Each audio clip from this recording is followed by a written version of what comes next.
Hello everybody, welcome again to Max Reviews, and today we're going to be doing our third part in our Way to Fantastic Beasts, The Secrets of Dumbledore, with going through all the Wizarding World movies. Today we're going to be talking about Harry Potter and the Order of Phoenix and Harry Potter and the Half-Blood Prince. Here's my review for it, let's get talking about it.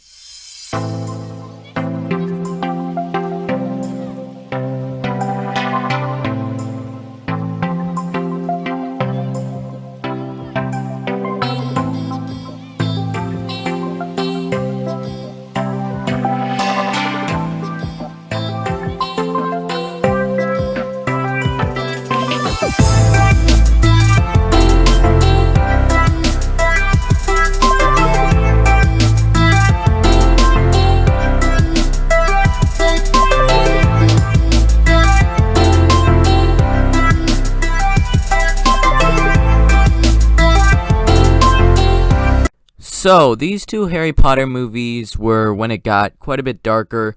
You had Voldemort on the loose, you had most of the teenage angst was gone, and it was more focused on getting ready for the big battle. And just starting off with Order of Phoenix here for Harry Potter movies, this one, I think, is where it takes a step up and gets better. This is the best one that I've gone through in my rewatch, so it's not flawless, but it just gets this sort of story that he wants to give. And even though it's the shortest one by like 20 minutes, it just tells its story. And you get easily the best not emotional, but best actual battle between Dumbledore and Voldemort in this movie. You also have this sense of dread with you when you sense that the Voldemort and all the dark wizards are assembling and getting ready. You have the sense of mystery with what's going on with a bunch of the stuff, with what is Voldemort doing and how is this all working.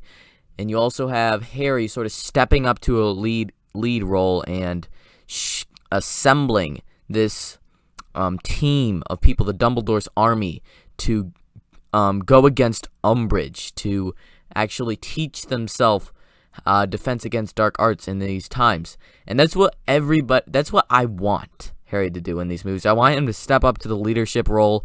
And the past 4 movies, he's been barely got out alive in Goblet of Fire, and then the other 3 I already discussed. He doesn't do a whole bunch of fighting. This one, he takes up the mantle. He takes up the lead role, and not the lead role, but the leader role. In this movie, you get the great addition of Luna Lovegood and Umbridge, who are just played to perfection. I'm telling you, there could be nobody else playing Umbridge other than this actress, and nobody else other than this actress for Luna. They fit the characters that they play perfectly. Umbridge is the big standout because she's the character that you hate the most, possibly ever in a movie, because she doesn't kill anybody. She doesn't just actively disobey the law, but she works for the law. But she just is so frustrating and just so mean-spirited while also being stickly sweet. It's just such a good character, but you still hate her. And that's just such a good thing when you can get a character that you sort of love to hate her because she's just so despicable while also being not openly evil. And I just love how it ends with her plotline with "I must tell no lies" is the last thing Harry says to her, and that wasn't even in the books, and I just loved the line delivery of that. So good. Also how cruel she is with everything. Luna in this movie isn't as good as Umbridge, but she's not exactly a side character. She's moving her way toward the main characters. Not as much as our 3 main characters, our trio of 3 main characters with Ron, Hermione, and Harry. But she's moving up the ranks as a more main character, and I just really enjoy her in this. She's got the sense of weird while also being likable, and I just like that. As I said before, the final battle here, so far in this series, I haven't gotten to Deathly Hallows Part 2 yet, but this is easily the best actual battle between Voldemort and Dumbledore, because they're using actual spells and deflecting and getting creative with Voldemort takes the chunks of glass that Dumbledore blasted, and then he shoots them at Dumbledore turns them into sand. Just very well done with like trying to contain Voldemort, and how actually just how epic it can be, because you get to Deathly Hallows and it's just Harry and Voldemort just sort of like using laser wands at each other. So this is easily the best battle. It might be the best emotional battle. And what I'm talking with that, when you have this scene when Voldemort's taking over Harry, and Harry just he's having all these flashes to him and his friends and everything that's going on, and just he overcomes Voldemort internally. And that's what I enjoy even more than the actual battle, just the emotional stuff, and that works so well. This movie is shorter and it's more, I wouldn't say self-contained, but just it doesn't go for like humongous expectations like Goblet of Fire did. They try to cram so much. This movie trims and adds what it wants, and it works very well. But if I had to go into the negatives, Hagrid's brother in this movie just feels so misplaced, and I don't feel like he should be in this. It's a random thing, but it just is one of those things that hold this movie back from genuinely like a 9.5 out of 10. And I enjoy all the Harry Potter movies. They're all solid to me. But this one is easily the best that I've gotten to so far. And you also get that moment when Sirius is killed. And they play it, they just do it so well. And I love that his last line is James. Like, good job, James. Because he sees Harry as James Potter, not Harry Potter. And he just, you understand it, and it's hard to explain, but you just understand. And it works so well, his death. Not the saddest death, but still just really, really just heartfelt, and you actually feel the emotion and how Harry wants to kill Bellatrix, because this was like, there was hope. He could actually have a normal life and a normal family.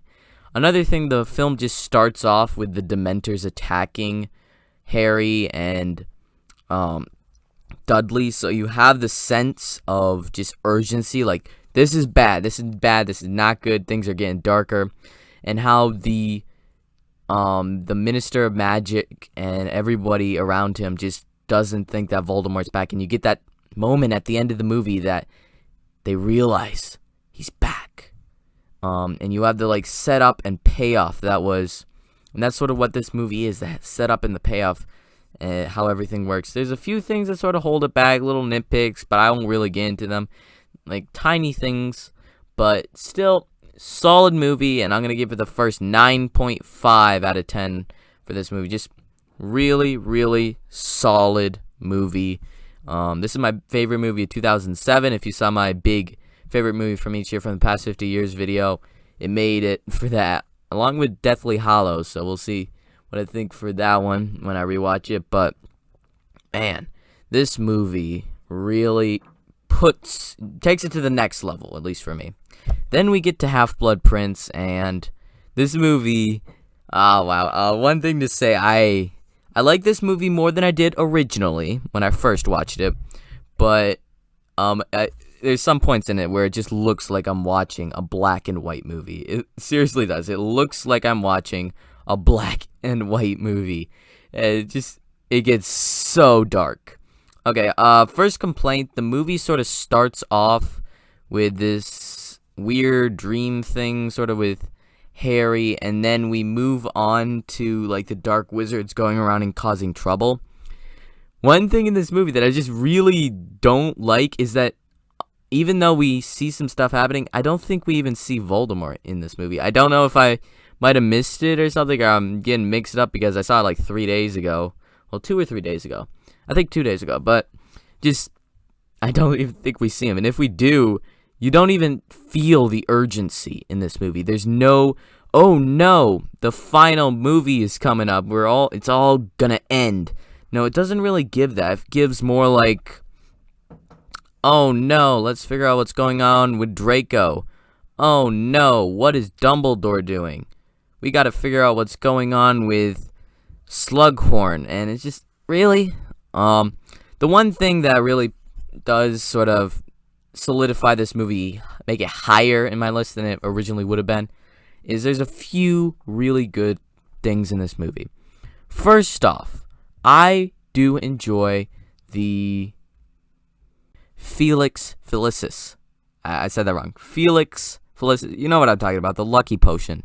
The Lucky Potions scene where Harry drinks it and everything seems to go right. And I just love that Hagrid and Slughorn are watching this Agrog, the spider, being dead. And Harry's just joking around, and this movie has gotten so black and white. And I just love that we could just joke around and that he actually gets the memory from Slughorn and how that works. I enjoy that entire thing after he gets the Felix Felicis. I can't say it. I'm sorry. I also really enjoy when Dumbledore and Harry leave and they go to get the necklace, the Horcrux, the necklace Horcrux, and they have to fight off these monsters, and it's up to Harry to save them, and I really enjoy that. Other things that are solid here are just how Dumbledore actually dies, with knowing what happens in the books and also in Deathly Hallows, how Draco can't do it and Severus does it and he kills Dumbledore. And I love how the movie just ends with the raising of the wands. And you actually, at the end of the movie, you feel the actual threat. And you actually feel how it is and how this is getting serious. And I don't think that was in the book. They raise the wands, and it's just such a good scene to see them give their respect to Dumbledore and just celebrate him, and it ends on a sort of downer note. And I absolutely enjoy that. I love that.